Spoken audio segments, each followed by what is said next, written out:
রাতের শেষে ভোরের আজান,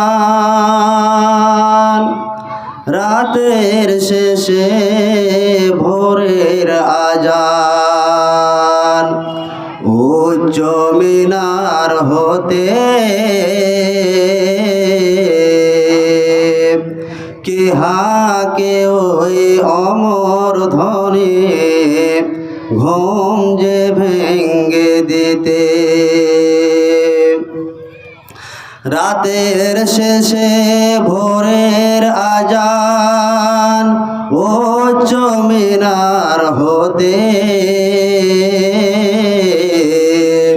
কে হাকে ওই অমর ধ্বনি ঘুম যে ভেঙ্গে দিতে।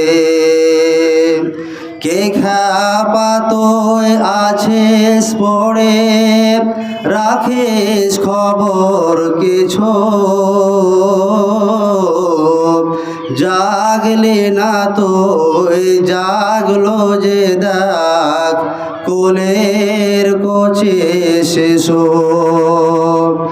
এমন ঘুমে ঘুমায় যারা বাঁচার নামে মরা, ভোরের আজান হাঁকছে জোরে ওঠ রে জেগে তোরা। রাতের শেষে ভোরের আজান, উচ্চ মিনার হতে কে হাকে ওই অমর ধ্বনি ঘুম যে ভেঙ্গে দিতে। হতাশ নিরাশ মন মরা তোয় ভাসবি চোখের জলে, স্বভাব দোষে সামিল হবে সব হারামের দলে। রাতের শেষে ভোরের আজান, উচ্চ মিনার হতে কে হাকে ওই অমর ধ্বনি ঘুম যে ভেঙ্গে দিতে।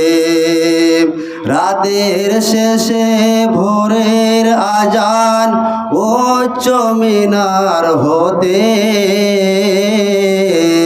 হাক দিয়ে যায় ডাক দিয়ে যায় ঘুম যে ভেঙ্গে দিতে।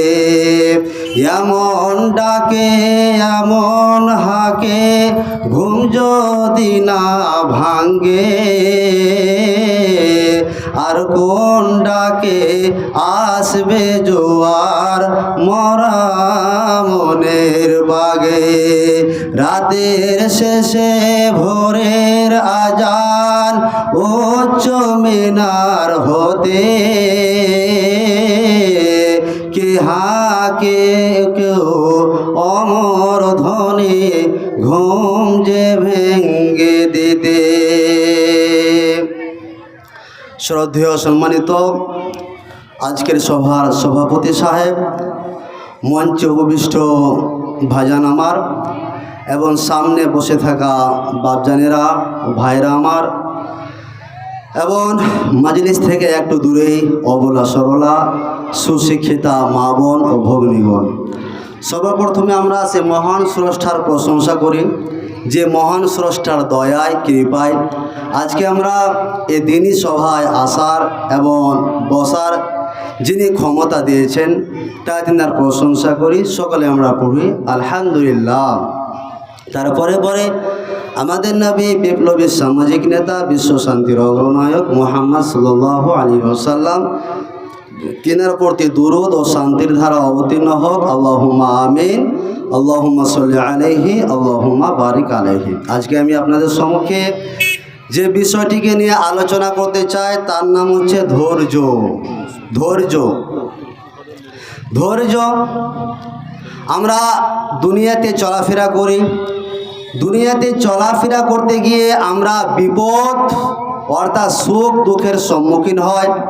কোনো কোনো সময় মানুষের চলাফেরা করতে গিয়ে দুঃখ আসে, আসে কি আসে না? এবং কোনো কোনো সময় খুশি আসে। তাহলে আমাদের দুঃখের সময় করণীয় কি এবং খুশির সময় করণীয় কি? আপনাদের কাছে প্রশ্ন করি যে আল্লাহ রাব্বুল আলামিন যদি আপনাকে খুশি দেন, তাহলে আপনি সেই খুশিতে কি করবেন জানা আছে কারো? সেই খুশিতে আল্লাহ রাব্বুল আলামিনের প্রশংসা করতে হবে, আল্লাহর শুকরিয়া আদায় করতে হবে। জি, এবং যদি কোনো মানুষ বিপদের সম্মুখীন হয়, তাহলে সে সময়ে ওই মানুষটার করণীয় হচ্ছে কি করা? ধৈর্য ধারণ করা। এখন ধরে নেন যে আপনাদের ধৈর্য আছে বলে আপনারা বসে আছেন, তাই তো? ধৈর্য যদি না থাকতো তাহলে বসে থাকতে কি পারতেন? পারতেন না। এখন ধরেন কিছু মানুষ রাস্তাঘাটে ঘুরছে, এর মানে কি ওরা অধৈর্য, ওদের ধৈর্য নেই। ধৈর্য একটা যে জিনিস, এটা গুণাবলী, সে গুণাবলীটা তাদের মধ্যে নেই, ফলে তারা রাস্তাঘাটে ঘুরে বেড়াচ্ছে। কিন্তু আল্লাহ রাব্বুল আলামিন তাদের মধ্য থেকে আপনাদেরকে এমনভাবে বেছে নিয়েছেন যে আজকে আপনারা রাস্তাঘাটে না ঘুরে বেড়ায়ে আপনারা আজকে দ্বীনি মাহফিলে বসে আছেন, তাই তো? তো সে আল্লাহর আরেকবার আপনারা প্রশংসা করেন। সকলে আমরা পড়ি আলহামদুলিল্লাহ। এবার চলে আসি, ধৈর্য কাকে বলা হয়, সবর কাকে বলা হয়? সবর বা ধৈর্যর অর্থ হচ্ছে অনেকটি, তার মধ্যে দুটো বলি। একটা নাম হচ্ছে বিরত থাকা, আর একটা নাম হচ্ছে নিজেকে আবদ্ধ রাখা। আবদ্ধ রাখা মানে কি? এই যে আপনারা দুনিয়ার সমস্ত কাজগুলোকে বাদ দিয়ে আপনারা এখানে চলে এসেছেন, না আমাকে আজকে যেহেতু জালসা আছে, কোরআন হাদিসের কথা শুনতে হবে, তাহলে এটা হচ্ছে ধৈর্য। নিজেকে আবদ্ধ রেখেছেন, এ মাহফিলে বসে থেকে নিজেকে আবদ্ধ রেখেছেন, একে বলা হয় সবর বা ধৈর্য।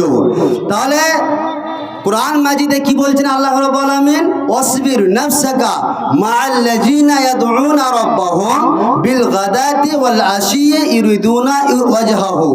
আল্লাহ রাব্বুল আলামিন বলছেন ওয়াসবির নাফসাকা মাআল্লাযিনা, হে নবী মুহাম্মদ সাল্লাল্লাহু আলাইহি সাল্লাম, তুমি ওই সমস্ত মানুষদের সাথে নিজেকে আবদ্ধ রাখো, নিজেকে জড়িয়ে রাখো, যে সমস্ত মানুষেরা তাদের রবকে, তাদের স্রষ্টাকে খুশি করার জন্য, সন্তুষ্ট করার জন্য সকাল সন্ধ্যা ডাকে, তাদের সাথে তুমি আবদ্ধ নিজেকে রাখো।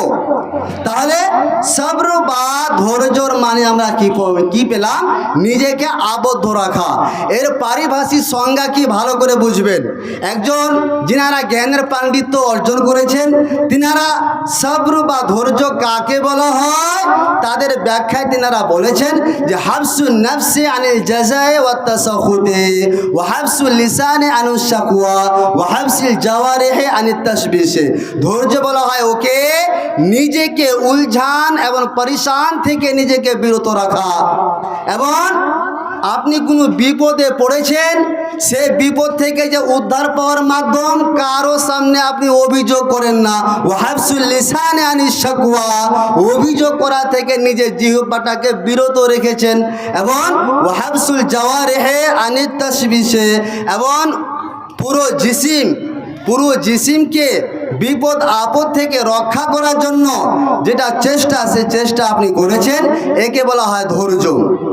এবার শুনে রাখুন, ধৈর্য হচ্ছে তিন প্রকার। কয় প্রকার বললাম? এটা কিন্তু আপনারা ভালো করে শুনেন। ধৈর্য কয় প্রকার বললাম?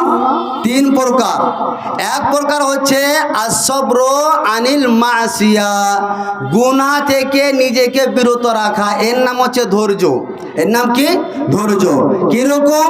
আপনি রাত্রের টাইমে ঘুমাতে গেছেন, তো ঘুমাতে গিয়ে আপনাদের ইচ্ছা হয় কি হয় না, বা আবারও ইচ্ছা হয় যে মোবাইলটা নিয়ে একটু গান শুনে, ইচ্ছা হয় না? কথা বলেন, ইচ্ছা হয় কি হয় না? ইচ্ছা হয়। কিন্তু আপনি সেখানে গান শুনেন না কেন? এই জন্যে যে গান শুনলে তো গুনাহ হবে। তাহলে এই যে ধৈর্য মানে গুনার কাজ থেকে নিজেকে বাঁচিয়ে রাখা, নিজেকে বিরত রাখা, এর নাম হচ্ছে আসবর আনিল মাসিয়া। বুঝতে পেরেছেন? ধরে নেন, উদাহরণস্বরূপ বন্ধন ব্যাংক আর বা কিছু থেকে আপনার কাছে আসলো কোনো মানুষ এসে বলছে যে তোমরা যদি ব্যাংকে টাকা রাখো তাহলে এত টাকা দেওয়া হবে, বা তোমাদেরকে লোন দেওয়া হবে, সুদে লোন দেওয়া হবে, বা আর কিছু। এবার আপনি দুনিয়াবি লোভে পড়ে পাপের কাজে লিপ্ত হয়ে গেলেন। আচ্ছা, সুদের কারবার করা হালাল না হারাম? কথা বলেন, হালাল না হারাম? হারাম। আহালাল্লাহুল বাইআ ওয়া হারামার রিবা। আল্লাহ রাব্বুল আলামিন ব্যবসা বাণিজ্যকে হালাল করেছেন আর সুদের লেনদেনকে হারাম, কথা বলেন, হারাম করেছেন, তাই তো? তাহলে এবার আপনার সামনে যখন তোলা হলো যে আপনাকে লোন দেওয়া হবে বা সুদ দেওয়া হবে বা আর কিছু, আপনি সুদ পাবেন, টাকা জমা করেন, এবার আপনি ভাবছেন এটা তো হারাম কাজ, আমি এই হারাম কাজে যাব কেন? এরকম মনে হয় কি হয় না? তাহলে যে আপনি হারাম কাজ থেকে নিজেকে বাঁচিয়ে রাখলেন, এর নাম হচ্ছে আসসাবরু আনিল মাসিয়া, গুনার কাজ থেকে নিজেকে বাঁচিয়ে রাখা, বিরত রাখা। দ্বিতীয় নম্বর হচ্ছে আসসাবরু আলা তাআ, আনুগত্যের উপরে আবদ্ধ রাখা, আনুগত্যের উপরে থাকা। কিরকম? সামনে আসছে শীতের দিন, খুব ঠান্ডার দিন, ফজরের টাইমে নামাজ পড়ার ইচ্ছা হয়, কথা বলেন, ইচ্ছা হয় কি? ইচ্ছা হয়? ইচ্ছা হয় না। কিন্তু আপনি ভাবছেন যে না, আল্লাহকে তো খুশি করতে হবে, আল্লাহ যেহেতু আদেশ করেছে নামাজ পড়ার জন্য, তাহলে আল্লাহর আনুগত্যে আপনি বিছানা ল্যাব সবকে ছেড়ে দিলেন। এর নাম হচ্ছে আসসাবরু আলা তাআ, আসসাবরু আলা তাআ। এই গুণটা আপনাদের আছে? গুণটা আপনাদের আছে? জি, মাশাআল্লাহ। এবার চলে আসি 3 নম্বর হচ্ছে আসসাবরু আনিল মুসিবা, বিপদ আপদে ধৈর্য ধারণ করা। বিপদ আপদে যেরকম মা বোনেরা যে ভুল কাজটা করে থাকে, ধরে নেন মা বোনেরা আমার ধান উসিয়েছে, এবার ধান উসিয়েছে, গলিতে ধান মেলে দিয়েছে, এইবার ধান মেলে দিয়েছে, দিনটা খুবই ভালো ছিল, হঠাৎ করে আকাশ থেকে বৃষ্টি পড়তে শুরু করলো। তখন ওই মা বোনটা বলছে ছি ছি ছি ছি ছি ছি, আল্লাহ কি দেখতে পায় না? আল্লাহ কি চোখ না? আল্লাহ কি কানা হয়ে গেছে? আল্লাহ কি ইয়ে হয়ে গেছে, ওই হয়ে গেছে, মানে শুরু হয়ে গেল। এরকম মনে হয় কি হয় না? তাহলে এইগুলো ভাষা বলতে হবে না। আসসাবরু আনিল মুসিবা, মুসিবতে ধৈর্য ধারণ করা, মুসিবতে ধৈর্য ধারণ করা। উদাহরণস্বরূপ আপনাকে অসুখ হয়েছে, আপনাকে অসুখ হয়েছে, গরিব মানুষ, আপনি ডাক্তারকে দেখিয়েছেন, এখানে রাখো, আপনি ডাক্তারকে দেখিয়েছেন, ডাক্তার বলেছে যে এত টাকা খরচ হবে বা আর কিছু হবে, তখন আপনি কি বলতে লাগলেন যে আল্লাহর কি হুঁশ নাই, আল্লাহর কি জ্ঞান নাই, আমি গরিব মানুষ, আল্লাহ কাউকে অসুখ দিতে পেল না, আমাকে দিয়েছে। এতে গুনাহ হবে কি হবে না? কথা বলেন, গুনাহ হবে না? গুনাহ হবে। এখানে কি আসসাবরু আনিল মুসিবা, মুসিবত থেকে ধৈর্য ধারণ করা, তাই তো? ধৈর্য ধারণ করতে হবে। জি, ধৈর্য ধারণ করা এটা হচ্ছে সবচেয়ে উত্তম কাজ। সবচেয়ে কোন কাজ বললাম? সবচেয়ে উত্তম কাজ। হযরতে আবু সাঈদ খুদরি রাদিয়াল্লাহু তাআলা আনহু থেকে বর্ণিত, তিনি বলছেন একদা এক সময় আনসারের কিছু মানুষেরা নবী সাল্লাল্লাহু আলাইহি ওয়াসাল্লামের কাছে আসলেন। আসার পরে নবীজিকে বলছেন যে আমাদেরকে মাল দাও। নবীজি মাল দিলেন। তারা আবার কিছুদিন পরে বলছেন মাল দাও। নবীজি মাল দিলেন, এমনকি যখন ধন সম্পদ শেষ হয়ে গেল, তো আনসারে কিছু মানুষ আবার এসেছেন যে আমাদেরকে মাল দেওয়া হোক। তখন নবী সাল্লাল্লাহু আলাইহি ওয়াসাল্লাম বলছেন মা ইয়াকুন ইনদি মিন খায়র ফালান আদাখরাউ আনকুম। শুনে রেখো সাহাবীরা, শুনে রেখো, আমার কাছে কোনো জিনিস জমা থাকবে, কোনো উত্তম কোনো জিনিস জমা থাকবে, আর সেটাকে আমি জাখিরা করে রাখবো, সেটাকে আমি আবদ্ধ করে রাখবো, এটা আমার পরিচয় নয়। অতএব শুনে রেখো, ওয়ামান ইস্তাফিফ ইউফাহুল্লাহ, যে ব্যক্তি কোনো ব্যক্তির কাছ থেকে হাত পাতা থেকে নিজেকে বাঁচিয়ে রাখবে, আল্লাহ ওকে বাঁচিয়ে রাখবে। অর্থাৎ আপনি গরিব মানুষ, আপনার কাজ হলো ভিক্ষা করা, ভিক্ষা করলে বেশি টাকা ইনকাম হয়, হয় কি হয় না? কথা বলেন, হয়তো। এই কিছুদিন আগে আমি হরিশচন্দ্রপুর থেকে মালদা যাচ্ছে, তো একজন তার বডিটা পুরোটাই ফিট রয়েছে, কিন্তু ও কি যে ব্যাপার, পাটাকে উঁচু করে ও ভিক্ষা করছে। এবার ওদের গ্রামের একজন কিন্তু ট্রেনে উঠেছে, ওকে দেখে মাথা খারাপ, ও এভাবে আছে, ও ভিক্ষা চাইছে। এবার ওই লোকটা এসে গালে দুটা থাপড় দিয়ে বলছে তুই ঠিক হ, তুই ঠিক হ, সাথে সাথে ঠিক হয়ে গেল। তো তখন কি অবস্থা? তো আল্লাহ রাব্বুল আলামিন এমন একজন স্রষ্টা, বলছেন তোমরা ওমাইয়াস্তাফিফ ইউফাহুল্লাহ, তোমরা কারো কাছে হাত পাতা থেকে নিজেকে বাঁচিয়ে রাখো, আল্লাহ রাব্বুল আলামিন ধনমাল দেবেন, সম্পদ দেবেন। বলুন ইনশাআল্লাহ। কারো কাছে জীবনে হাত পাতবো না। যদি পাততে হয় কার কাছে হাত পাতবো? কথা বলেন, আল্লাহর কাছে হাত পাতবো, তাই তো? তাহলে দেখেন, এবার নবীজি বললেন যে শুনে রেখো, ধৈর্য ধারণ করা এটা হচ্ছে সবচেয়ে উত্তম কাজ। সবচেয়ে কোন কাজ? উত্তম কাজ। ধৈর্য ধারণ এটা গুণ, এমন একটা মহৎ গুণ যে এই গুণটা আল্লাহ রাব্বুল আলামিন নবী মুহাম্মদ সাল্লাল্লাহু আলাইহি ওয়াসাল্লামকে সম্বোধন করে বলছেন। কি বলছেন? ফাসবির কামা সাবরা, হে নবী মুহাম্মদ সাল্লাল্লাহু আলাইহি ওয়াসাল্লাম, ফাসবির, তুমি ধৈর্য ধারণ করো। হে নবী মুহাম্মদ সাল্লাল্লাহু আলাইহি ওয়াসাল্লাম, তুমি দুনিয়াতে চলাফেরা করছো, আর চলাফেরা করতে গিয়ে তুমি বিপদের সম্মুখীন হবে।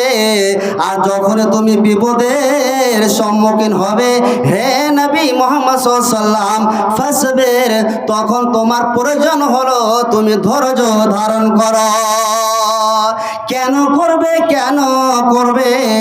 আল্লাহ রাব্বুল আলামিন বলছেন, কামা সাবরা উলুল আজমি মিনার রাসূল, হে নবী তুমি ধৈর্য ধারণ করো। তার কারণ হলো দুনিয়াতে যতগুলো নবীগণ এসেছিলেন তাদের পরিচয় হলো তিনারা উলুল আজম ছিলেন। উলুল আজম পয়গম্বররাও ধৈর্যশীল ছিলেন।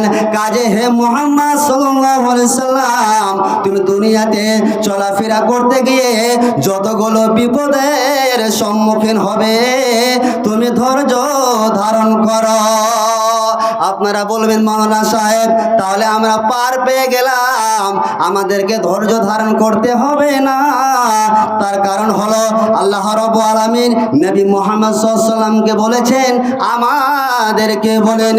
কিন্তু শুনে রাখুন, আল্লাহ রাব্বুল আলামিন অন্য জায়গা বলছেন, ইয়া আইয়ুহাল্লাযীনা আমানুসবিরু ওয়া সাবিরু, হে ঈমানদার গণেরা তোমরা ধৈর্য ধারণ করো, ওয়া সাবিরু, এবং তোমরা এক অপরের সঙ্গে তোমরা ধৈর্য ধারণের প্রতিযোগিতা করো। ওয়ারাবিতু, এবং যখন যুদ্ধ করার জন্য প্রস্তুতি হবে, যখন সেরকম যুদ্ধ করার সম্মুখীন হয়ে যাবে, তখন ওয়ারাবিতু, তোমরা যুদ্ধ করার জন্য প্রস্তুতি হয়ে যাও। হে ঈমানদার গোয়েরা শোনো, ওয়াত্তাকুল্লাহ, তোমরা দুনিয়াতে চলাফেরা করবে, আর চলাফেরা করতে গিয়ে তোমরা সদা সর্বদা এক আল্লাহকে ভয় করে চলবে। তোমাদের মধ্যে যদি এগুলো গুণ হয়ে যায়, এগুলো যদি গুণ থেকে যায়, তাহলে শুনে রেখো, লাআল্লাকুম তুফলিহুন, তাহলে তোমরা সফল কাম হয়ে যাবে। জামানা ফেসবুকে খাইছে, জামানা মোবাইলে খাইছে, জামানা জামানা ফেসবুকে খাইছে, জামানা মোবাইলে খাইছে, জামানা হোয়াটসঅ্যাপে খাইছে, জামানা মেসেঞ্জারে খাইছে। অল্প বয়সের ছেলে মেয়ে প্রেমে জড়াইছে, জামানা ফেসবুকে খাইছে, জামানা হোয়াটসঅ্যাপে খাইছে, জামানা ইউটিউবে খাইছে, জামানা মেসেঞ্জারে খাইছে। সকালবেলা বাবা বলে যাসের কথা, বাবার কথা শোনার মতো সময় যে আর নাই। বিকেল বেলা বাবা বলে যাসের কথা, বাবার কথা শোনার মতো সময় যে আর নাই। রাস্তার পাশে বইসা রয়েছে, রাস্তার পাশে বইসা রয়েছে, ফেসবুক ফেরেনের জামানা, ফেসবুকে খাইছে জামানা, মোবাইলে খাইছে জামানা, হোয়াটসঅ্যাপে খাইছে জামানা, মেসেঞ্জারে খাইছে। 40 বছরের বুড়ি যখন ফেসবুকে ঢুকে, হ্যান্ডসাম একটি ছেলেকে দেখে প্রেমে পড়ে। বিধবা মহিলা যখন ফেসবুকে ঢুকে, হ্যান্ডসাম একটি ছেলেকে দেখে প্রেমে পড়ে।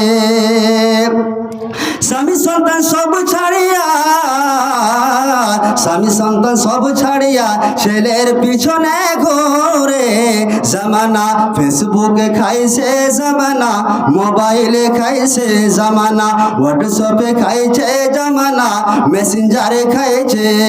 একই কলেজের যুবক যুবতী ধরা পড়েছে জামানা, ফেসবুকে খাইছে জামানা, হোয়াটসঅ্যাপে খাইছে জামানা, মোবাইলে খাইছে জামানা, মেসেঞ্জারে খাইছে।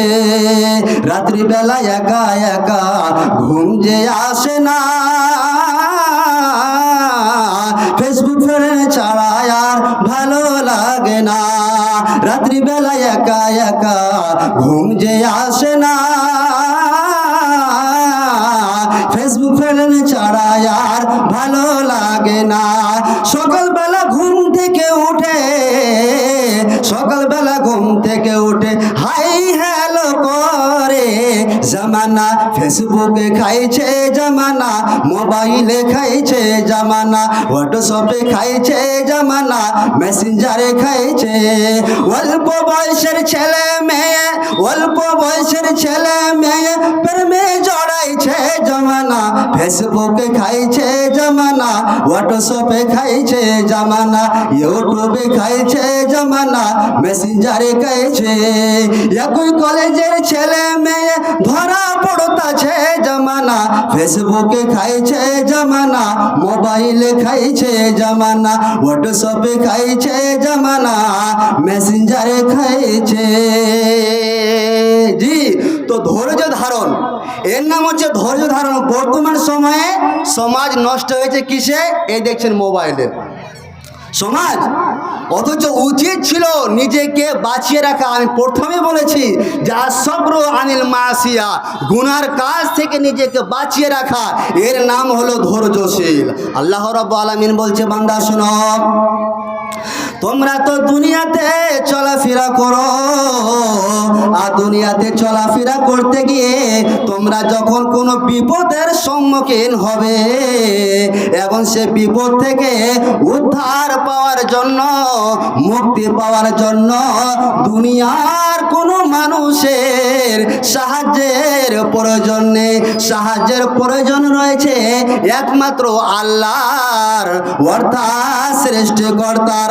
তাহলে সে সৃষ্টিকর্তার সাহায্য নেওয়ার জন্য, তার হেল্প নেওয়ার জন্য আমাদের করণীয়কে আমার আল্লাহ রাব্বুল আলামিন বলছেন, বান্দারে শোনো, আমার সাহায্য পেতে হলে শোনো, ইয়া আইয়ুহাল্লাযীনা আমানুস্তাঈনু বিস-সাবরি ওয়াস-সালাহ। হে ঈমানদার গণেরা, তোমাদের যদি সাহায্যের প্রয়োজন হয় তাহলে তোমরা আমার কাছ থেকে সাহায্য নাও। সাহায্যটা নেব কিসের মাধ্যমে? তাহলে নিতে গেলে ধৈর্য ধারণ করতে হবে। ধৈর্য এবং নামাজের মাধ্যমে তোমরা আমার কাছে সাহায্য চাও।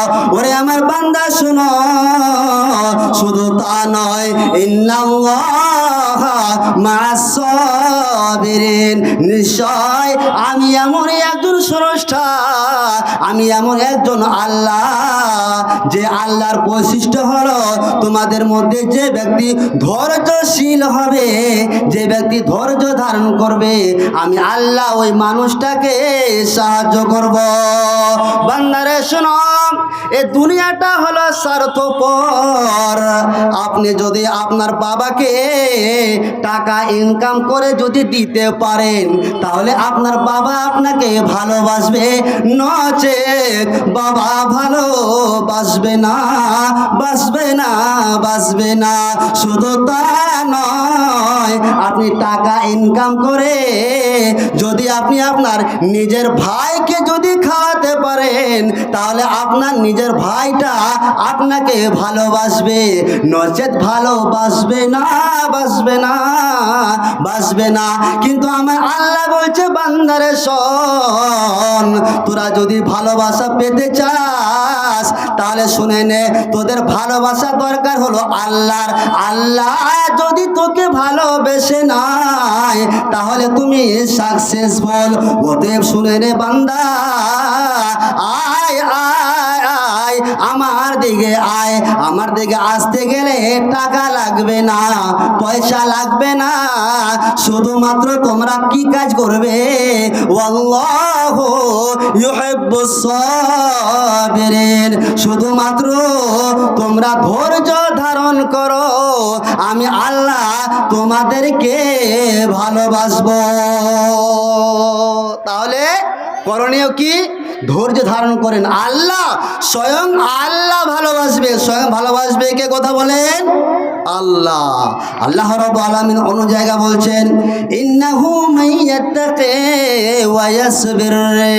আরে পৃথিবীর মানুষেরা শোনো, তোমরা যদি এক আল্লাহকে ভয় করে চলো, ওয়া ইয়াসবির, ভয় করার সাথে সাথে তোমরা যদি ধৈর্য ধারণ করো, তাহলে জেনে নাও ফাইন্নাল্লাহা লা ইউজিউ আজরাল মুহসিনিন। তোমাদের মধ্যে যে সমস্ত মানুষেরা নেকির কাজ করবে, তাদের নেকির কাজগুলোকে আমার আল্লাহ নষ্ট করবেন না। আচ্ছা, আপনারা ইউসুফ আলাইহিস সালামের নাম শুনেছেন? শুনেছেন? বাড়ি কোথায়? আপনার বাড়ির পাশে নাকি? জি না। ইউসুফ আলাইহিস সালাম, ওই ইউসুফ আলাইহিস সালাম ইয়াকুব আলাইহিস সালামের কে? কথা বলেন, ছেলে, তাই তো? তো ইউসুফ আলাইহিস সালামকে তার ভাইরা কূপে ফেলেছিল, কথা জানা আছে, ইতিহাস জানা আছে, কূপে ফেলেছিল। ইউসুফ আলাইহিস সালাম ধৈর্য ধারণ করেছিলেন। শুধু তা নয়, ইউসুফ আলাইহিস সালামকে কূপ থেকে উঠিয়ে নিয়ে এসে বাজারে বিক্রি করা হয়েছিল এবং কিনেছিল মিশর দেশের বাদশাহ, নাম তার হচ্ছে আজিজ বাদশাহ। তাহলে সে আজিজ বাদশার বাড়িতে ইউসুফ আলাইহিস সালাম ছিল। ছিল কে ছিল না? কথা বলেন, ছিল, ছিল। এবার ইউসুফ আলাইহিস সালাম কোথায় চলে গেলেন? বাদশার বাড়িতে। বাদশার বাড়িতে গিয়েও ওখানে শান্তি পেয়েছিলেন। শান্তি পেয়েছিলেন, এটা জানা আছে। বাদশার স্ত্রী জুলাইখা কুকর্মের কাজে ইলজাম লাগিয়ে দিল, অপবাদ লাগিয়ে দিল। কি অপবাদ? যে তুমি আমার বাড়িতে থাকছো আর তুমি আমার সাথে কুকর্ম কাজ করতে চাইছো। অথচ সেটা কিন্তু ইতিহাস ছিল না। জুলাইখা, ইউসুফ আলাইহিস সালাম এত সুন্দর ছিলেন যে জুলাইখা পাগল ছিলেন তাকে পাওয়ার জন্য। তো এবার যখন পেল না, তখন অপবাদ লাগিয়ে দিল জুলাইখা যে আমার সাথে কুকর্ম কাজ করার জন্য ইউসুফ এসেছিল। ফলে ইউসুফ আলাইহিস সালামকে জেলে ঢোকানো হয়েছিল। জেলে ঢোকানো হয়েছিল, হয়নি? ইউসুফ আলাইহিস সালাম ধৈর্য ধারণ করেছিলেন, আর ধৈর্য ধারণ করেছিলেন বলে এক সময় জেল থেকে ছুটে এসে মিশর দেশের বাদশাহ হয়েছিলেন। কিসের দৌলতে? ধৈর্য ধারণ করার। এইদিকে ইয়াকুব আলাইহিস সালাম কান্না করতে আছেন, কান্না করতে করতে বেটার জন্য পাগল, দু চোখ অন্ধ হয়ে গিয়েছিল। ইতিহাস জানা আছে তো, দুই চোখ অন্ধ হয়েছিল।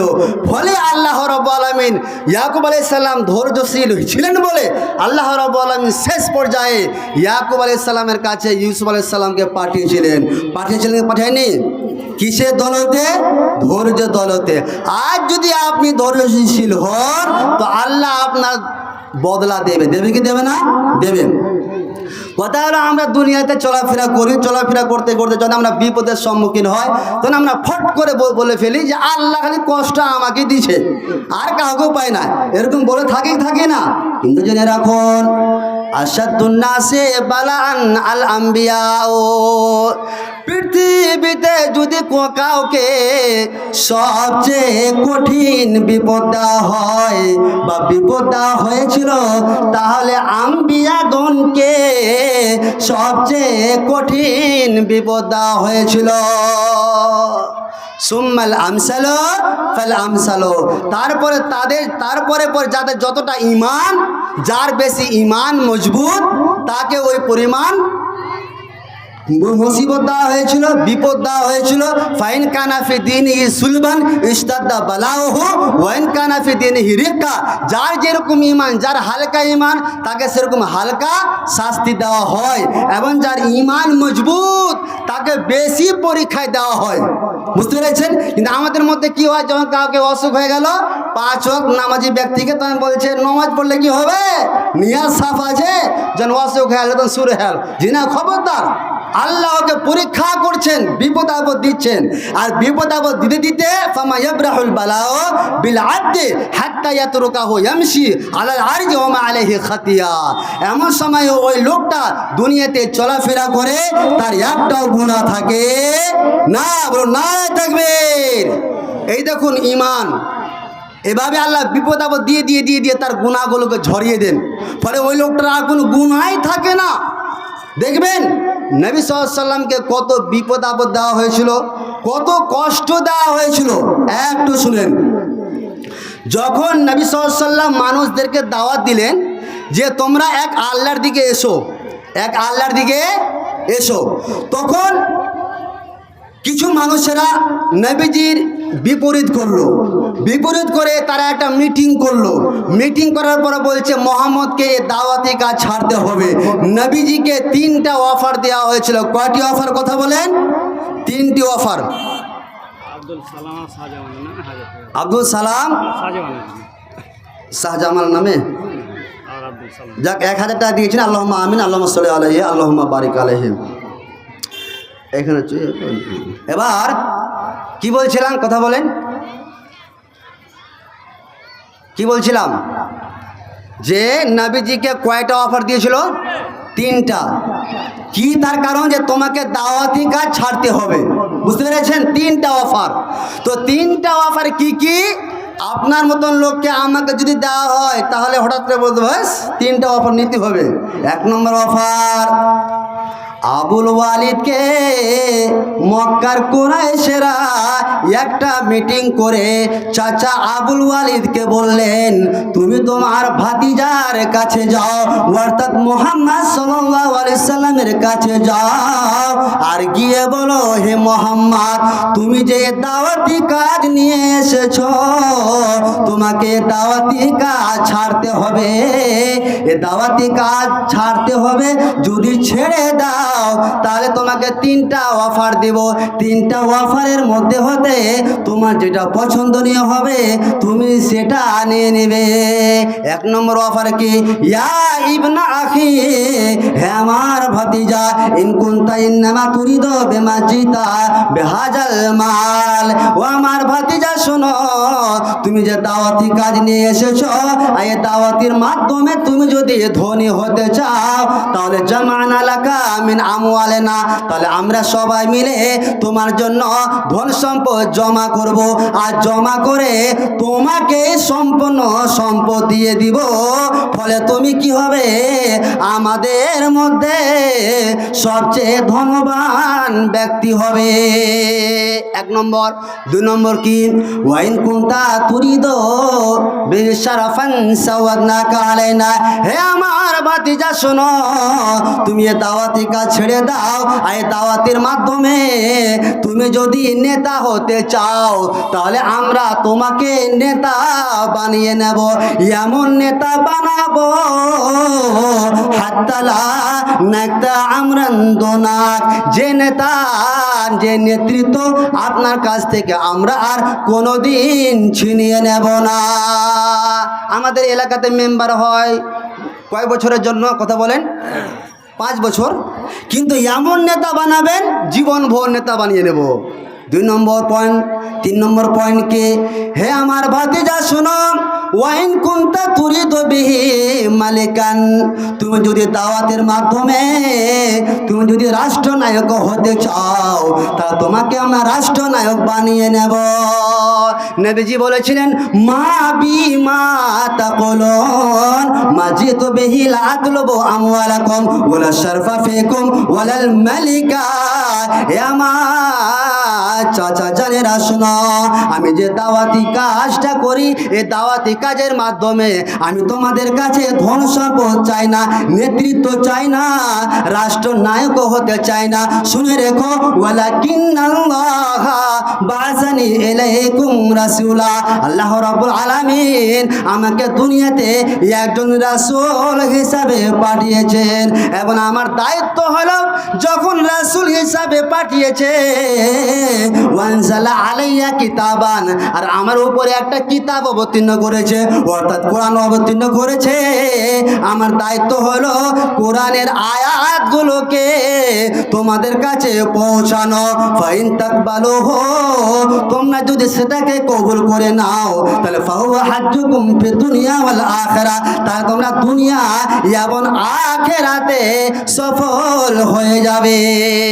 আর যদি তোমরা ওয়াইন তারুদ্দুহু আলাইয়া লিআমরিল্লাহি হাত্তা ইয়াহকুমাল্লাহু বাইনি ওয়া বাইনাকুম, আর যদি তোমরা এই দাওয়াতি কাজ যদি তোমরা না মানো, তাহলে এই ব্যাপারে আল্লাহ রাব্বুল আলামিন কিয়ামতের মাঠে তোমার আর আমার সামনে আল্লাহ রাব্বুল আলামিন ফয়সালা করবে। জি, এবার যেটা বলছিলাম কষ্ট, যখন আল্লাহ রাব্বুল আলামিন কোরআনের একটা আয়াত অবতীর্ণ করলেন, কি ওয়ানজির আশিরাতাকাল আকরাবিন, হে নবী মুহাম্মদ সাল্লাল্লাহু আলাইহি ওয়াসাল্লাম, তুমি তোমার নিকট আত্মীয়দেরকে আল্লাহর আযাব থেকে ভয় দেখাও। যখন এই আয়াতটা অবতীর্ণ হলো, তখন নবী সাল্লাল্লাহু আলাইহি ওয়াসাল্লাম সাফায় একটা পাহাড় রয়েছে, সে সাফা পাহাড়ের উপরে চড়ে নবীজি বললেন, ইয়া সাবাহাহু, রে সাবধান, সতর্ক, সাবধান, এই কথা বললেন। সবাই চলে আসলো, আসার পরে বলছে, কে হাত ছেড়েছে? না তো মোহাম্মদ হাত ছেড়েছে। আচ্ছা, কিসের জন্য? মোহাম্মদ বলছেন, শোনো, আমি এই জন্য হাত ছাড়ছি, তার কারণ হলো আমি যদি তোমাদেরকে বলি যে এই পাহাড়ের উল্টো দিকে, পাহাড়ের পিছন সাইডে তোমাদের শত্রুরা রয়েছে, আর ওই শত্রুরা অশ্বারোহী বাহিনী নিয়ে এসেছে, এবং অশ্বারোহী বাহিনী তোমাদের শত্রু দল তোমাদের ওপরে হামলা করবে, তো এই কথাটা আমার তোমরা বিশ্বাস করবে কি করবে না বলো? সবাই বলছে, আরে করবো না মানে? আপনাকে তো আমরা সত্যবাদী নবী হিসাবে পেয়েছি, করবো না মানে? মোহাম্মদ সত্যবাদী, অবশ্যই করব। তখন নবীজি বললেন, আমি তোমাদেরকে আল্লাহর জাহান্নামের আগুন আগত থেকে ভয় দেখাচ্ছে। তখন আবু জাহেল বলে উঠল, আরে মোহাম্মদ ধ্বংস হোক, মোহাম্মদ ধ্বংস হোক। তখন আল্লাহ রাব্বুল আলামিন কোরআনে একটা আয়াত অবতীর্ণ করলেন, তাব্বাত ইয়াদা আবি লাহাবিন ওয়া তাব, আবু লাহাবের দুই হস্তদ্বয়ে ধ্বংস হোক, এবং আবু লাহাব নিজে ধ্বংস হয়ে যাক। তারপরে মক্কার কুরাইশরা এইবার নবীর প্রতি নির্যাতন চালাতে শুরু করলো। কিভাবে? 1 নম্বর পয়েন্ট, যখন জুলুম করতে লাগলো মুহাম্মাদের ওপরে, যখন জুলুম করতে লাগলো মক্কার কুরাইশরা, তখন মুহাম্মদ সাল্লাল্লাহু আলাইহি ওয়াসাল্লাম মক্কার কুরাইশদেরকে বললেন, তোমরা হাবসা চলে যাও, অর্থাৎ আবিসিনিয়া একটা দেশ রয়েছে, সেই জায়গায় চলে যাও। চলে গেল, আর মুহাম্মদ সাল্লাল্লাহু আলাইহি ওয়াসাল্লাম এবং তার সঙ্গীদেরকে শেবে আবি তলেব, পাহাড়ের মধ্যবর্তী যে একটা জায়গা রয়েছে শেবে আবি তলেব, সেখানে এদেরকে অবরুদ্ধ করে দিল। এবং ওই মক্কার কুরাইশরা এত বদমাশ যে এদের সাথে বাজার বয়কট সব বন্ধ করে দিল। ফলে শিশুদের এবং বাচ্চাদের কান্নার রোল বাইরের আওয়াজ থেকে শুনতে পাওয়া যেত।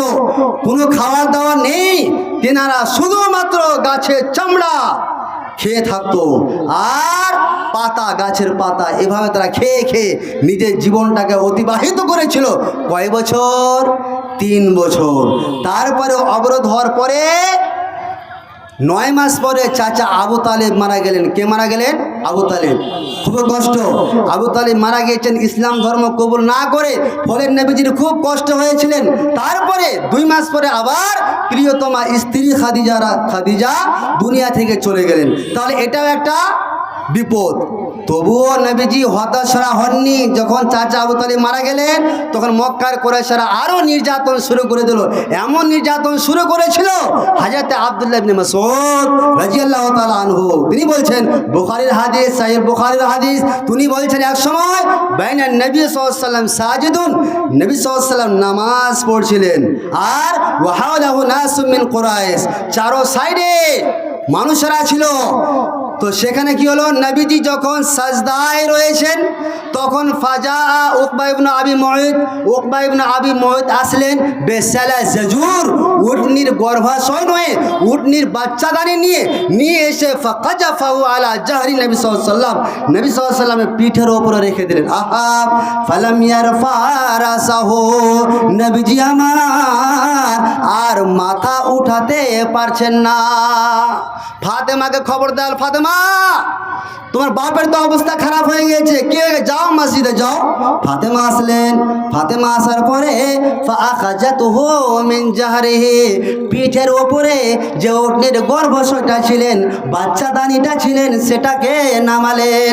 নামার পরে ওয়াদাআত আলা মা সানা, দোয়া করলেন আল্লাহ যে এটাকে তুমি ধ্বংস করে দাও।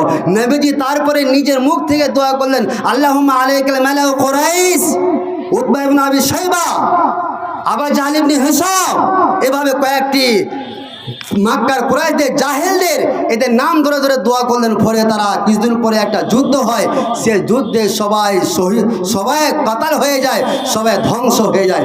এই দেখুন নবীজির প্রতি নির্যাতন। তাহলে নির্যাতন আসবে, জুলুম আসবে, করণীয় কি? ধৈর্য ধারণ করা। ধৈর্য ধারণ করলে লাভ কোথায়? এই যে লাভ আপনাদেরকে শোনালাম। এবার চলে আসি, বিশেষ করে মা বোনদের বেশি ধৈর্যশীল হতে হবে। একটা হাদিস শোনাই, সে হাদিসটা কি, যখন আমাদের সন্তানেরা মারা যায় তো সন্তান মারা গেলে দেখবেন মা বোনেরা এমনভাবে কান্না করে যে মাথার কাপড় খুলে দেয় এবং শরীরের যে আবৃত যেগুলো জিনিস রয়েছে অঙ্গ প্রত্যঙ্গগুলোকে সেগুলোকে খুলে দেয়, ফলে এতে গুনাহ হয়। নবীজি বলেছেন লাইসা মিন্না মান লাতামাল খুদুদ ওয়া শাক্কাল জুয়ুব ওয়া দাআ বিদাওয়াল জাহিলিয়াতিল উলা, এই সমস্ত মানুষেরা আমার উম্মত নয়। তাহলে আমাদের করণীয় কি? ধৈর্যশীল হওয়া। দেখবেন হযরতে উম্মে সুলাইমের একটা হাদিস, উনি বলছেন নবী সাল্লাল্লাহু আলাইহি ওয়াসাল্লাম বলছেন ইজা মাতা ওয়ালাদুল আবদে, যখন কোনো আল্লাহর বান্দা মারা যায় তখন আল্লাহ রাব্বুল আলামিন বলেন ক্বালাল্লাহু লিমালাইকাতিহি, তখন আল্লাহ রাব্বুল আলামিন ফেরেশতাদেরকে বলেন ওরে আমার ফেরেশতারা শোনো, কাবাজতুম ওয়ালাদা আবদে, তুমি কি আমার বান্দার জান কবজ করেছো কি? ফেরেশতা বলেন হ্যাঁ জান কবজ করেছে। আল্লাহ আবার বলেন কাবাজতুম সামারাতা ফাওয়াদিহি, তুমি কি আমার বান্দার কলিজার টুকরাটার জান কবজ করেছো কি? বলছে হ্যাঁ করেছে। তাহলে হে মালাকুল মউত ফেরেশতা শোনো, মা যা কালা আবদে, যখন জান কবজ করো সেই সময়ে আমার বান্দা কি বলেছে বলো। তখন মালাকুল মউত ফেরেশতা বলে যদি ওই সমস্ত গার্জেনেরা ওই টাইমে যদি ইন্না লিল্লাহি ওয়া ইন্না ইলাইহি রাজিউন পড়ে আর আল্লাহ যদি প্রশংসা করে আর ইন্না লিল্লাহি ওয়া ইন্না ইলাইহি রাজিউন পড়ে নাই, তাহলে সে সময় ফেরেশতারা উত্তর দেবেন হামিদাকা ওয়াস্তারজা, হামিদাকা ওয়াস্তারজা, হে আল্লাহ তোমার বান্দা ওই সময়ে তোমার প্রশংসা করেছে আর ইন্না লিল্লাহি ওয়া ইন্না ইলাইহি রাজিউন পড়েছে। সাথে সাথে আল্লাহ রাব্বুল আলামিন বলেন এরে মৃত্যুর ফেরেশতা শোনো, ইবনু লিআবদিল জান্নাতি, ইবনু লিআবদি বাইতা ফি বাইতিল জান্নাতি, এবং তুমি কি করো? সাথে সাথে আল্লাহ রাব্বুল আলামিন বলে শোনো, জান্নাতের মধ্যে আমার বান্দার জন্য একটা ঘর বানিয়ে দাও আর ওই ঘরটার নাম রেখে দাও বাইতুল হামদে, শুকরানে কা ঘর, শুকরানে ঘর নাম রেখে দাও। এই যে দেখুন ধৈর্যশীল হলে লাভ কোথায়? হযরতে আনাস রাদিয়াল্লাহু তাআলা আনহু থেকে বর্ণিত হাদিসটা মা বোনেরা ভালো করে আপনারা শুনবেন।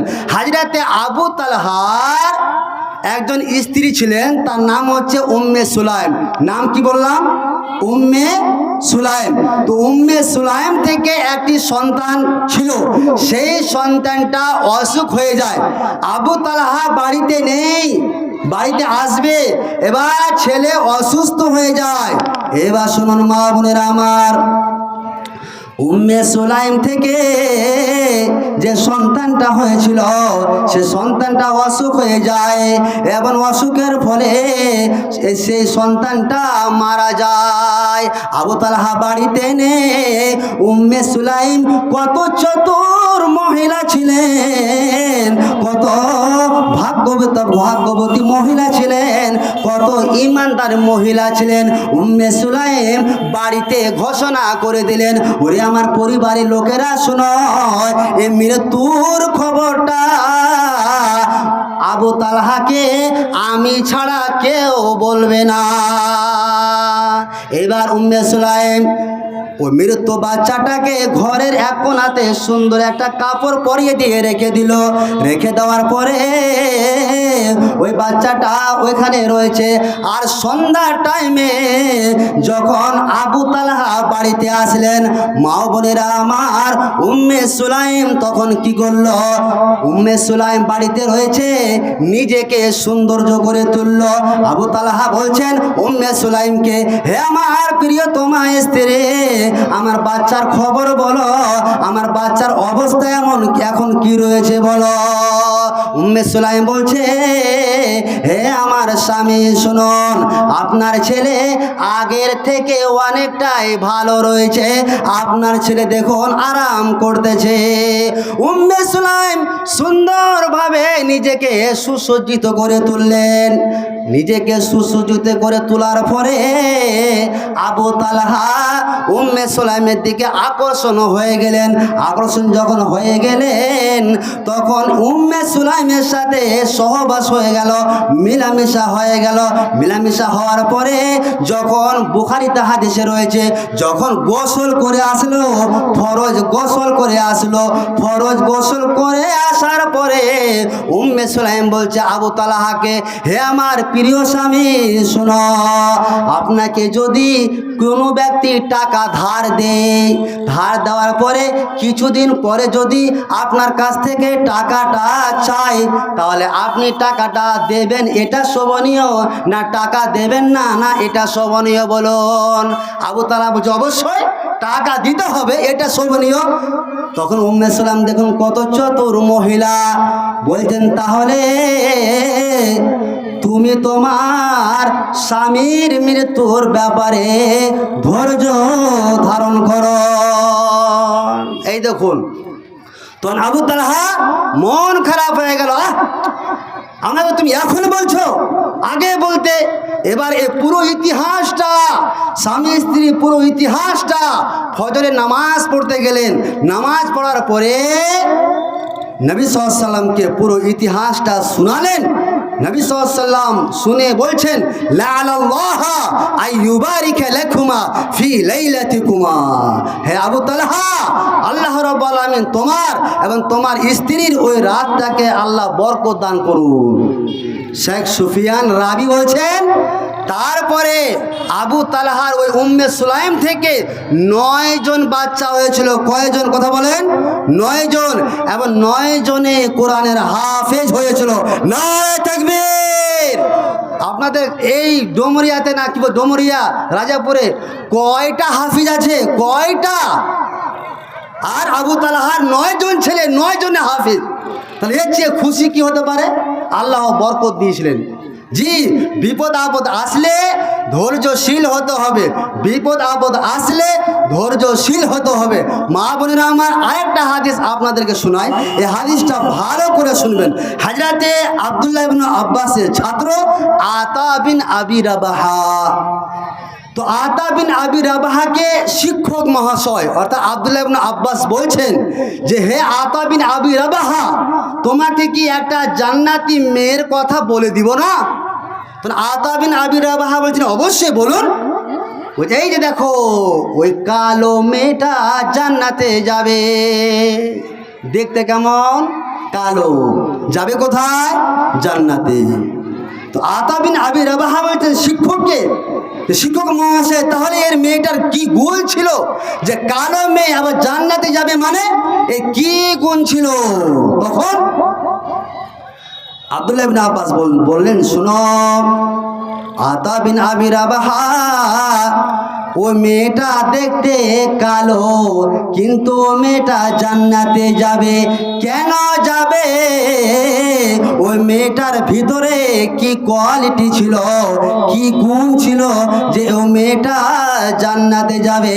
তুমি ভালো করে শুনে নাও, ওই মেয়েটা একটা মির্গির অসুখ ছিল মেয়েটাকে, এবং সে মেয়েটা মির্গির অসুখ নিয়ে নবী সাল্লাল্লাহু আলাইহি ওয়াসাল্লামের কাছে আসলেন। নবীকে এসে বলছেন, ইয়া রাসূলুল্লাহ, হে আল্লাহ রাসূল সাল্লাল্লাহু আলাইহি সাল্লাম, আমাকে মির্গির অসুখ রয়েছে। যখন আমার মির্গির অসুখটা উঠে যায় তখন আমি বেপরদা হয়ে যাই, আমার ঈমান চলে যায়। হে আল্লাহ রাসূল সাল্লাল্লাহু আলাইহি সাল্লাম, আপনি একটু আমার জন্য দোয়া করে দিন যাতে করে আমার এই মির্গির অসুখটা ভালো হয়ে যায়। নবীজি আমার বললেন, ইন শিতে সাবারতে ওয়ালাকিল জান্নাহ ওয়া ইন শিতে দাওয়াতুল্লাহ আইওয়াফিয়াকে। এরে মেয়ে শোনো, তুমি যদি ধৈর্য ধারণ করে নাও, ইন শিতে সাবারতে ওয়ালাকিল জান্নাহ, তুমি যদি ধৈর্য ধারণ করে নাও, আল্লাহ তোমাকে এই যে মির্গির অসুখটা দিয়েছে, এবং এই অসুখকে তুমি যদি ধৈর্য ধারণ করে নাও, তাহলে ধৈর্য ধারণ করার ফলে তোমাকে আল্লাহ জান্নাত দেবে। আর যদি তুমি চাও, ওয়াইন শেতে দাওয়াতুল্লাহ আইওয়াফিয়াকে, আমি তোমার জন্য দোয়া করে দেব, আর দোয়া করে দিলে হতে পারে আল্লাহ তোমার মির্গির অসুখটাকে ভালো করে দেবে, কিন্তু এতে জান্নাত গ্যারান্টি নেই। মেয়েটা চিন্তায় পড়ে গেল, আরে ধৈর্য ধারণ করলে জান্নাত, আর দোয়া করলে তো আমার ভালো হবে, ওতে গ্যারান্টি নাই। মেয়েটা চিন্তা করতে করতে বলছেন, ইয়া রাসূলুল্লাহ সাল্লাল্লাহু আলাইহি ওয়াসাল্লাম, হে আল্লাহ নবী সাল্লাল্লাহু আলাইহি ওয়াসাল্লাম, শুনুন, আপনি বললেন ধৈর্য ধারণ করলে জান্নাত রয়েছে, আর যদি দোয়া করে দিই তাহলে ভালো হয়ে যাবে। তাহলে আপনি জান্নাতের ব্যাপারটা দেখুন, যাতে করে আমি জান্নাত পাই। তাহলে কি করতে হবে? আমি যে মির্গির অসুখটা আমার রয়েছে, এই অসুখটা যখনই উঠে যায়, আপনি আল্লাহর কাছে এতটুকু দোয়া করেন, এই অসুখটা যখন উঠে যাবে তখন আমি যেন বেপরদা না হয়। এ দেখুন ঈমান, আর এই দেখুন ধৈর্যশীল ব্যক্তি। বর্তমান যুগের হাওয়া চলছে উল্টো দিকে, বলতে গেলে মনে বাজে, বলবো কোন দিক থেকে। বর্তমান যুগের হাওয়া চলছে উল্টো দিকে, বলতে গেলে মনে বাজে, বলবো কোন দিক থেকে। রাস্তাঘাটে চলতে গিয়ে দেখি হাজার হাজার পুরুষ থাকে ঘরে বসে, মা বোন করে বাজার। মেয়েরা সব প্যান্ট শার্ট চশমা লাগায় চোখে। বর্তমান যুগের হাওয়া চলছে উল্টো দিকে, বলতে গেলে মনে বাজে, বলবো কোন দিক থেকে। স্ত্রী স্বামীকে বলে, ও গো সোহেল খান না, আমি গেলাম লোনের কিস্তি দিতে, তুমি করো রান্না। স্ত্রী স্বামীকে বলে, ও গো সোহেল খান না, আমি গেলাম লোনের কিস্তি দিতে, তুমি করো রান্না। কিস্তি থেকে এসে যেন না থাকি ভোকে। বর্তমান যুগের হাওয়া চলছে উল্টো দিকে, বলতে গেলে মনে বাজে, বলবো কোন দিক থেকে। ভালো প্যান কেটে কুটে লাগায় চোড়া তালি, ভালো প্যান কেটে কুটে লাগায় জোড়া তালি, নিজের বউকে নেই না বাইকের পিছে তলে মডার্ন সালে। বউকে আর ভাল লাগে না, স্ত্রীকে আর ভাল লাগে না, তাই শালিকে নিয়ে ঘোরে। বর্তমান যুগের হাওয়া চলছে উল্টো দিকে, বলতে গেলে মনে বাজে বলবো কোন দিক থেকে। স্কুল কলেজের মাঠে দেখি দুজন ছাত্র ছাত্রী এমন করে ভাব করে যেন বিয়ের পাত্র পাত্রী। স্কুল কলেজের মাঠে দেখি দুজন ছাত্র ছাত্রী এমন করে ভাব করে যেন বিয়ের পাত্র পাত্রী। বিয়ে তো করে না এরা, বিয়ে তো করে না এরা, প্রেমেতে মেতেছে। বর্তমান যুগের হাওয়া চলছে উল্টো দিকে, বলতে গেলে মনে বাজে বলবো কোন দিকে। এখনকার বইরা আবার, এখনকার মায়েরা আবার চলছে উল্টা পাল্টা। কি উল্টা পাল্টা? স্বামীর সাথে কয় না কথা, বন্ধুর সাথে কথা বলে ঘন্টার ঘন্টা। এইসব দৃশ্য দেখে মাথা যাইব ঘোরে। বর্তমান যুগের হাওয়া চলছে উল্টো দিকে, বলতে গেলে মনে বাজে বলবো কোন দিকে। বর্তমান যুগের হাওয়া চলছে উল্টো দিকে, বলতে গেলে মনে বাজে বলবো কোন দিক থেকে। জি, তাহলে আপনাদের বলেছিলাম ধৈর্য। ধৈর্য আমরা খালি বুঝি বিপদ আপদ আসলে। আপনাদের অনেক ব্যাখ্যা করে বলেছি যে ধৈর্য কাকে বলা হয়। এই যে আপনারা বসে আছেন, যদি আপনাদের ধৈর্য না থাকতো বসে কি থাকতেন? কথা বলেন, থাকতেন কি? থাকতেন না। আর ধৈর্য খালি ওই বিপদ আপদ নয়, গুনাহ থেকে নিজেকে বাঁচিয়ে রাখা, এর নাম হলো ধৈর্য। গান মোবাইলে আছে, রাতের টাইমে মোবাইলটা খুললাম, ইচ্ছা হয় গান শোনার, ছি ছি ছি ছি ছি, গান শুনবো না। কেন? গুনহার কাজ। আর সবর আনিল মাসিয়া। জি, ইচ্ছা হয় মেয়ের সাথে ফোনে কথা বলার, কিন্তু কথা বলবো না। কেন বলবো না? হারাম কাজ, হারাম কাজকে আশ্রয় দেওয়া, হারাম কাজকে প্রশ্রয় দেওয়া, এটা ইমানদারের পরিচয় হতে পারে না, এবং এটাকে ধৈর্যশীল বলা যায় না। তাহলে এবার চলে আসি বাচ্চারা আমার, আপনাদেরকে অনেকক্ষণ শোনালাম ধৈর্যের ব্যাপারে। আরও অনেক হাদিস কোরআন ছিল।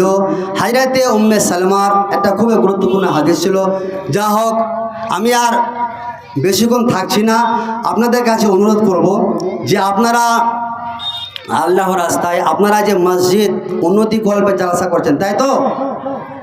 আপনাদের একটা হাদিস বলে যে ওরাই হচ্ছে মুমিন যারা শুনলো আর শোনার পরে আমল করলো। মুমিনদের বৈশিষ্ট্য কি? শুনবে তারপরে আমল করবে, এটা হচ্ছে বৈশিষ্ট্য। কাজে আপনাদেরকে বলছি, আপনারা যে যতটা পারবেন, কোনো বাধ্যতা নয়, যে যতটা পারবেন আল্লাহর রাস্তায় দান করে যাবেন। আল্লাহর রাস্তায় দান করে যে যতটা পারবেন, আমার হাতে অবশ্যই দেন।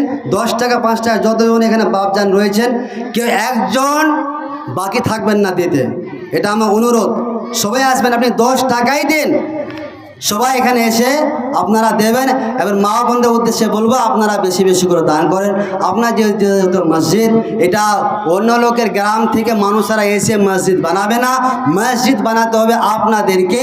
কাজে মা বোনদের আপনাদের বলছি, আপনারা অবশ্যই দেন। এবং বাপজানেরা আমার, আপনারা যে যতটা পারবেন অবশ্যই আমার হাতে দেন, যতটা পারবেন। আপনাদেরকে আমি অনুরোধ করেছি, সবাই আসবেন, সবাই আসবেন, উঠে সবাই আসবেন। আমার কথাটা এতটুকু রাখেন, ভালো আছেন?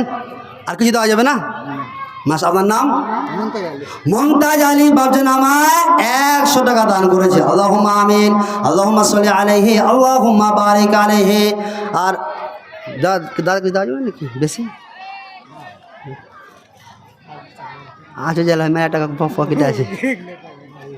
যাই হোক, আমার প্রিয় ভাইজান 1000 টাকা দান করে। আল্লাহুম্মা আমিন, আল্লাহুম্মা সাল্লি আলাইহি, আল্লাহুম্মা বারিক আলাইহি। বাজেন আমার আর কি দেওয়া যাবে না? আচ্ছা, ঠিক আছে, মাশাআল্লাহ, জাযাকাল্লাহু খায়ের। আল্লাহুম্মা আমিন, আল্লাহুম্মা সাল্লি আলাইহি, আল্লাহুম্মা বারিক আলাইহি। মাশাআল্লাহ, আপনারা যে আমার কথাটা রাখলেন, এটা আমি খুবই খুশি হলাম। আপনাদের জন্য অনেক অনেক দোয়া করব। আর ইনশাআল্লাহ যারা বাকি রয়েছেন, আপনারা আসেন, যতটা পারবেন দিয়ে যান। আর কত রক্ত ঝরবে তো 50 কিলো ধান আমার জামাই 50 কিলো ধান, মাশাআল্লাহ, আল্লাহুম্মা আমিন, আল্লাহুম্মা সাল্লি আলাইহি। রাঙ্গাইপুর থেকে সানাউল্লাহ, না কোন সানাউল্লাহ? আচ্ছা, 500 টাকা দান করেছে, আল্লাহুম্মা আমিন, আল্লাহুম্মা সাল্লি আলাইহি, আল্লাহুম্মা বারিক আলাইহি। যাক, তুই পয়সা না? যাক, মাশাআল্লাহ, আমার বাপজান 500 টাকা দান করে, আল্লাহুম্মা আমিন, আল্লাহুম্মা সাল্লি আলাইহি, আল্লাহুম্মা বারিক আলাইহি। 200, 500 করে দেন। আচ্ছা আচ্ছা, 300 করেন, ছাড়েন, 200 দাও। মাশাআল্লাহ, আমার এক যুবক ভাই এখানে আসিয়া 300 টাকা দান দিল হাসিয়া হাসিয়া। একজন, কি নাম আপনার? নাম মুক্তা, বাড়ি এখানে নাকি? বাজনাথপুর থেকে একজন আমার ভাই 100 টাকা দান করছে, আল্লাহুম্মা আমিন। ভালো আছেন? মাশাআল্লাহ, যাই হোক, মাশাআল্লাহ, জাযাকাল্লাহু খায়র। আমার একজন মানে প্রিয় আর কি ভাইজান 50 টাকা দান করে। সবাই দান করবেন আমার হাতে, অবশ্যই, কেউ বিমুখ করবেন না। আর আপনার কাছে কিছু আবদার করছিলাম। হ্যাঁ, তো এখন কিছু তো মেয়েদের কাছে যান, মেয়েদের কাছে মা বোন আপনার কাছে যাচ্ছে, বুঝলেন? আপনার যান 50 ধান ভুট্টা, মাশাআল্লাহ। আর কেউ আছে? দিলেন, মাশাআল্লাহ। ওগো খালা গেল বেলা, মা বোন আমার অবশ্যই আপনার দান করবেন। ওগো খালা গেল বেলা, সন্ধ্যা হলে তোর কবরে, সন্ধ্যা হলে তোর হবে না কবর। ওগো দাদি টাকার গোদে জান্না যদি চাও, মুরগি বেচা টাকা গালা দান করিয়া যাও। দুনিয়াতে এলে তুমি কাঁদিতে কাঁদিতে, দুনিয়া ছাড়িতে হবে কাঁদিতে কাঁদিতে। আজ মর কাল মর মরিতে হইবে, অন্ধকার গড়ে খালা যাইতে হইবে। ধন তো তোমার নয় সঙ্গেতে আননে, তাহার নামে করো দান দিয়েছেন জেনে।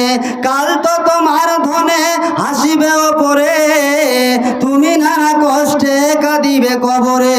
তুমি নানা আজাবেতে হবে গ্রেফতার, তোমার ধনেতে কেউ উড়াবে বাহার।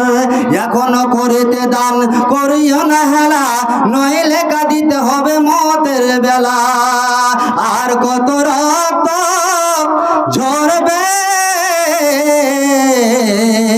আর কত মানুষ মরবে, আর কত রক্ত ঝরবে, আর কত মানুষ মরবে।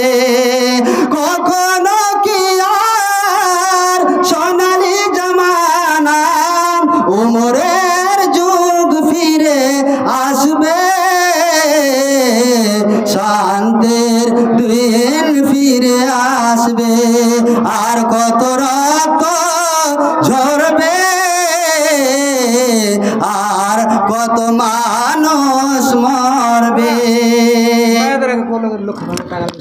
হ্যাঁ, বুঝছি। কেন এত বেদবা হলো যে না রে, কি বাপে মায়ের বুক হলো যে খালে। কেন এত বেদবা হলো যে না রে, কি বাপে মায়ের কোল হলো যে খালে। না জানি কত কাল স্বজন হারানো জল, নির্বাক জবানে কাঁদবে, আর কত রক্ত ঝরবে, আর কত রক্ত ঝরবে, আর কত মানুষ মরবে। মা বোনদের উদ্দেশ্যে বলো, মা বোনেরা আমার, আপনারা অবশ্যই এখন তো লক্ষ্মী ভাণ্ডারের মানে বেতন বেশি হয়ে গেছে। বেশি হয়েছে কি হয়নি? আগে ছিল 500, এখন হয়েছে কত? 1000। কাজে মা বোনদের বলো, মা বোনরা আমার, আপনারা অবশ্যই কমপক্ষে অর্ধেক টাকা দেন এই মাসের। অর্ধেক টাকা আপনি যার সাথে খরচ করেন, পেঁয়াজি খান, লল খান, আর এগুলো খান, কিন্তু 500 টাকা অবশ্যই আপনারা দেবেন। মা বোনেরা আমার, আপনি মরে গেলে কিছু থাকবে না। শুনে রাখুন, নবীজি বলছেন, ইয়াকুলুল আব্দু মালি মালে। ওরে আমার উম্মতিরা শোনো, দুনিয়াতে মানুষেরা বলে এই জায়গাটা হচ্ছে আমার, এই সম্পদটা হচ্ছে আমার, আমার হচ্ছে ব্যাংক ব্যালেন্স এত, এটা হচ্ছে আমার, এটা হচ্ছে আমার।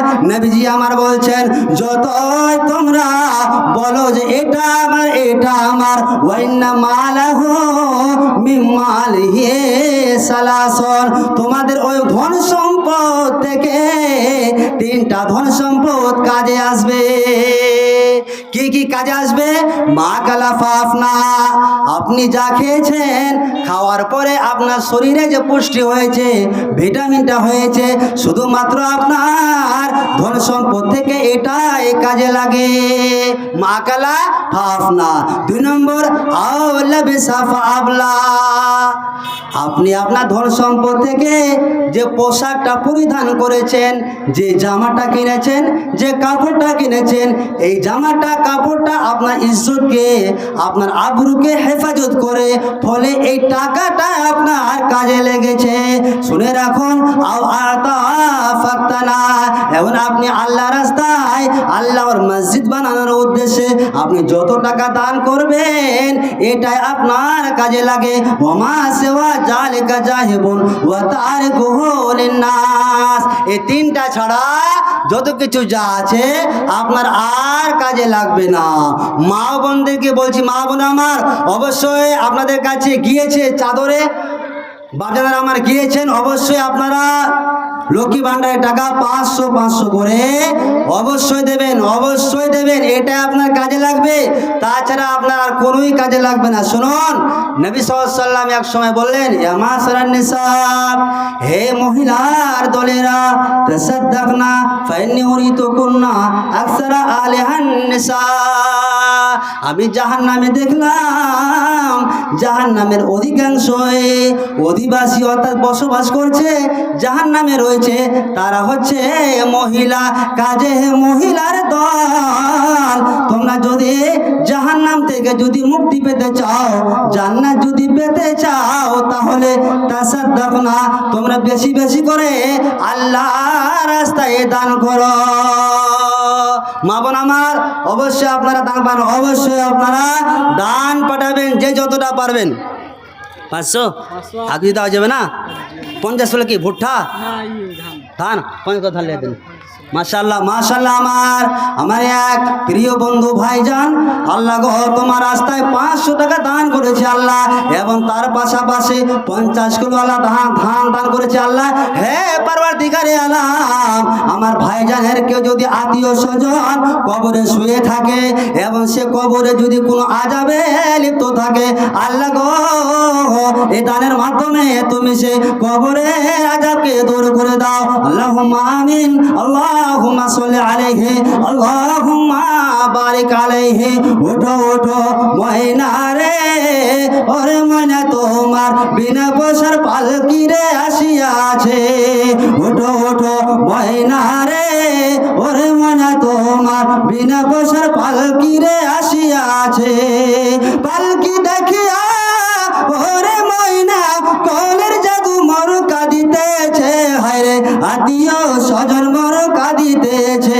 ওঠো ওঠো ময়না রে, ওরে ময়না তোমার বিনা পয়সার পালকি রে আসিয়াছে।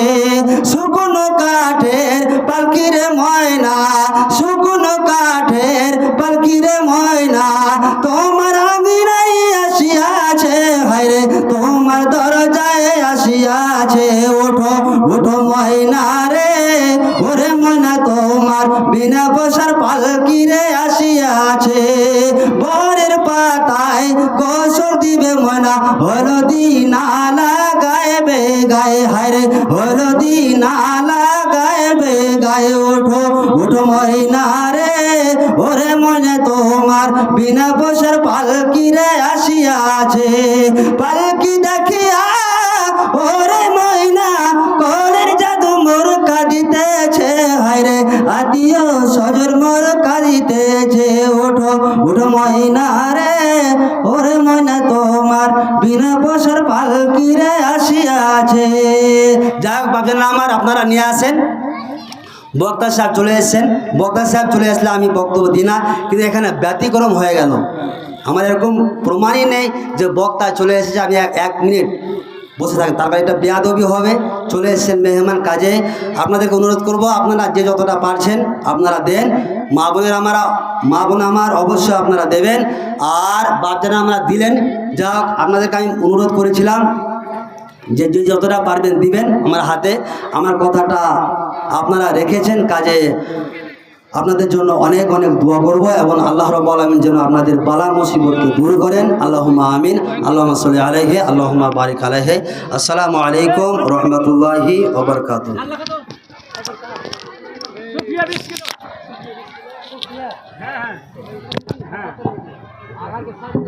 আসসালামু আলাইকুম ওয়া রাহমাতুল্লাহি ওয়া বারাকাতুহু।